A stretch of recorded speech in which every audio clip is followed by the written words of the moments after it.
Hey, beautiful people, Ryan Hamer here. Hope you guys are doing well. Today, we are going to be talking about our next collection commandment. So it is dispute now, negotiate later.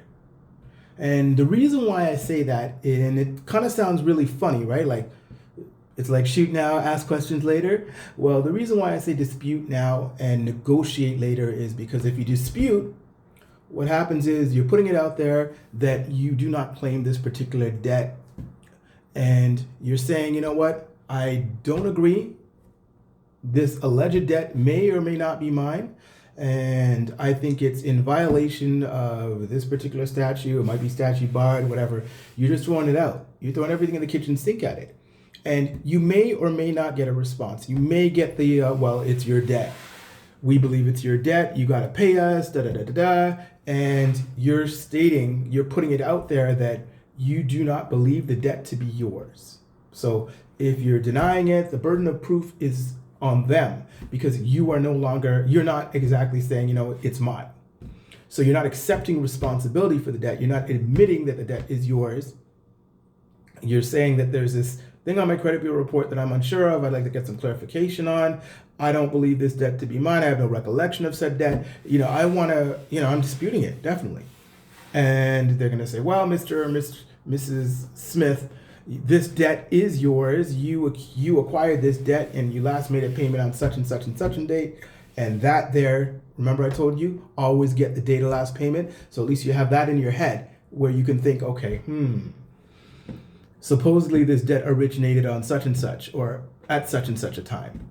So the reason why you want to dispute and say why you don't agree with the debt or you don't believe the debt to be yours is because then the burden of proof is going to be on them, is going to be on the collector or the original creditor or what have you, and they might be more apt to be agreeable with you with regards to saying, okay, look, Mr. Smith, look. Obviously, you don't agree to this debt, but this debt is still on your credit bureau report. Wouldn't you want to do what you can to remove this debt? And then it segues into a different conversation, and you're like, well, what do you mean? What are you saying? What are you offering? What can you do for me? What are my options here to get this debt removed from my credit bureau report? And then you can kind of slip in the pay for delete option if they are open to it. Depends on the kind of rapport that you build with the person that is on the other end of the phone or what have you. If you've been doing it in writing or if you're speaking to somebody on the phone, wait for them. Just let it breathe for a bit. Wait for them to say, you know what, this and that. Well, what are you looking for? And they say shoot for the stars, and you'll shoot for the stars, you land on the clouds. Shoot for the moon, you land on the stars. Whatever the case may be, try, offer, say, well, look, see what they're offering, and then that's when you say, well, is it possible for me? Look, if I was willing to pay this in full, what can you do for me? See whether they're open, see whether they are agreeable to having the item removed from your credit bureau reports. And then they might tell you, they might give you the whole, oh, it's illegal, oh, I can't do that, and this and that. I said, so if there was a way for me to pay the debt in full, is that something that you could get approval for? That's how you're negotiating. You're trying to see whether paying the debt is worth your while. So sometimes it's worth your while and sometimes it's not. We've said this before.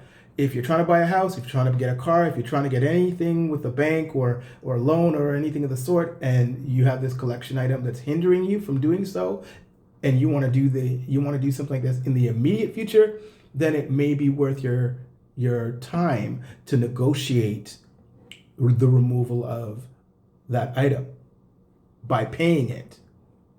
Or even if you don't get it removed, if whom you're trying to get the loan from or what have you, they say, well, you know what, pay it and we'll sort you through. It's typically more it's something that you should consider if you're trying to get a mortgage, and that's the hindrance. That's the difference between you getting a yay or a nay. That might be something worth considering. However, if it's just we're talking about a phone, or we're talking about a phone line, or we're talking about a car, then maybe you want to think about that. Maybe you really want to think about that, because it may not be worth it, right? So the phone is going to break down on you. You're going to switch your phone in how many years, or a year or two. Same thing with the car. Your car is going to depreciate in value, and it may or may not be worth it for you, because by the time the car is depreciated, or you're done with the financing, that item might have dropped off your credit bureau report. But I mean, I understand you might need a car right away. And you may say, all right, I'll pay the higher interest rate, or I will deal with this, or what have you. So again, you have to weigh your pros and cons, and it's what works for you that determines how you negotiate, when you negotiate, if you negotiate, and why you negotiate. But it is important to dispute. And whether that is you sending a letter to the credit bureaus to say that the information they have on file is inaccurate, that takes time. That can take up to 30 days for them to receive the letter and give you acknowledgement of receipt of the letter, and that they will investigate. Now what they're having you do is, I believe they're having you fill out forms and stuff like that to investigate items on your credit bureau report. So they want to have a form that you got to fill out plus whatever letter, because it used to be you could write a letter and send it directly to the credit bureaus and dispute your item that way. But I think Equifax they're trying to make it more difficult for you to deal with them, because you can't call in and do a straight dispute. I don't think you can do that anymore. It's becoming increasingly difficult to do that. But what happens is when you do that, there's no negotiation, right? You're just sending a letter in to Equifax or TransUnion. They say, yes, we got the letter. We will investigate. And then what do? They will call the creditor, or they'll call the collections place, and they'll say, hey, does Jerry Smith have something with you? And they'll say, oh, yeah, there is something here. There is a file here for him. Okay, thanks for verifying.